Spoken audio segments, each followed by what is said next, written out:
94 ప్రత్యక్ష రాజకీయాల్లో కావటం, నందిగామ నియోజకవర్గం చందలపాడులో కబడ్డీ పోటీలు, వాలీబాల్ పోటీలు, తెలుగుదేశం పార్టీ కార్యకర్తగా, నాయకుడిగా ఆయన 1982 నందమూరి తారక రామారావు గారు పార్టీ పెట్టినప్పుడు ఎమ్మెల్యే కార్పొరేషన్ ప్రస్థానం నుంచి 94 శాసనసభ్యుడిగా నందిగామ నియోజకవర్గంలో పోటీ చేసే వరకు ఒక కార్యకర్తగా, నాయకుడిగా పనిచేశారు. 94 శాసనసభ్యుడైన తర్వాత ఆ రోజు నాగార్జున సాగర్ కాలువ మీద చివరి ప్రాంతాలకు నీళ్ళు వెళ్ళాలని జిల్లా యంత్రాంగాన్ని కట్టుకుని కాలువ మీద తిప్పి కాలువలో పూడికి తీపించి ఆ రోజు వేములపల్లిలో జన్మభూమి శ్రమదానం కాన్సెప్ట్లో చంద్రబాబు నాయుడు గారు 95 సెప్టెంబర్ 1 ముఖ్యమంత్రిగా ప్రమాణ స్వీకారం చేసిన తర్వాత మొట్టమొదటిగా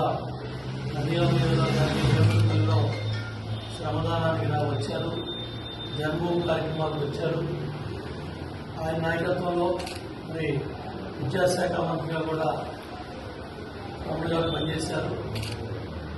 అదేవిధంగా రమణ గారు మరణానంతరం శాసనసభ్యుడిగా, మంత్రిగా నందిగామ మైలవరం నియోజకవర్గంలో పనిచేశారనే దానికి కారణం దేవినేని వెంకటరమణ గారు చేసిన పునాది. ఆ రోజు ఎన్టీ రామారావు గారు ప్రోత్సహించి రామారావు గారు రమణ గారికి సీట్ ఇవ్వటం,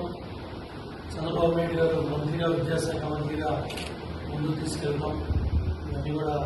రమణ గారు నందిగామ నియోజకవర్గంలో నందిగామ ప్రభాకరరావు లాంటి సీనియర్ అడ్వకేట్ని, ముఖ్య నాయకుడిని ప్రోత్సహించడం, తర్వాత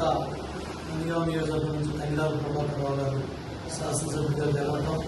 తర్వాత నందిగామ స్వామి గారు ఆ ప్రాంతం నుంచి ఈరోజు శాసనసభ్యులుగా ఉంది. ఏదైనప్పటికీ కూడా రమణ గారు చూపించిన చొరవ, స్ఫూర్తి